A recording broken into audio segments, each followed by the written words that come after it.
कुछ लोगों का ये प्रश्न रहता है, पूछते रहते हैं कि बहुत सारे मार्ग क्यों बनाए गए हैं? दुनिया में इतने धर्म क्यों हैं? इतने मार्ग क्यों हैं? हिंदू धर्म में खुद इतने मार्ग हैं, इतने सारे देवी देवता हैं, क्या ज़रूरत है? तो आप ऐसे समझो कि दुनिया में, इसको ऐसे ही समझो कि इतने तरीके के आदमी, इंसान क्यों हैं? कोई जो है मीट खाता है, कोई जो है शाकाहारी है, कोई लहसुन प्याज नहीं खाता, कोई गाय भी खाने लगता है, कोई शराब पीता है, कोई वेश्या के पास जाता है, कोई जुआ खेलता है। तो ये सब परमात्मा के ही बनाए हुए हैं और सबको परमात्मा को पाने का अधिकार है। इसीलिए इनके व्यक्तित्व को देखते हुए, स्वभाव को देखते हुए दुनिया में इतने सारे मार्गों का परमात्मा ने निर्माण किया कि सबका जो है, उसकी जो ये बाह्य वृत्तियां हैं इस संसार की, इसको न छेड़ते हुए उसको साधना का मार्ग पकड़ा दिया जाए। साधना के मार्ग में जब वो रम जाएगा तो वो अपने आप इन वृत्तियों को छोड़ देगा। अगर आप किसी से कोई चीज़ छोड़ने को कहोगे तो उसको और पकड़ने लगेगा।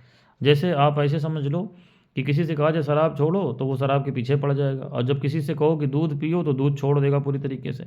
ये जो है अपोजिट ये चीज़ें जो एक दूसरे के काम करती है। स्त्री से कह दो कि मत भागो उसके पीछे, तो वो स्त्री के पीछे दिन रात उसको स्त्री ही दिखाई पड़ेंगे।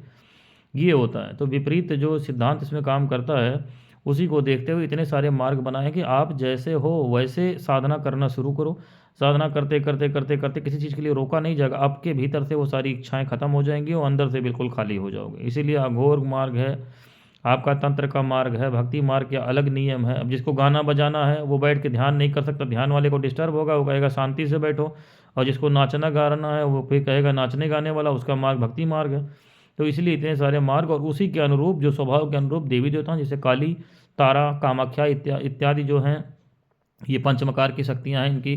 किसी की सात्विक विधान तामसिक विधान दोनों से पूजा होती है, किसी की जो है सिर्फ तामसिक विधान से होती है। जैसे काल भैरव हैं, सिर्फ तामसिक विधान के हैं, भगवान शिव हैं, उनके हर प्रकार से पूजा होती है। तो यही इसका स्पष्ट कारण है कि जितने तरीके के आदमी हैं उतने तरीके के लिए उनकी व्यवस्थाएं ईश्वर ने बना रखी हैं। हरिओम।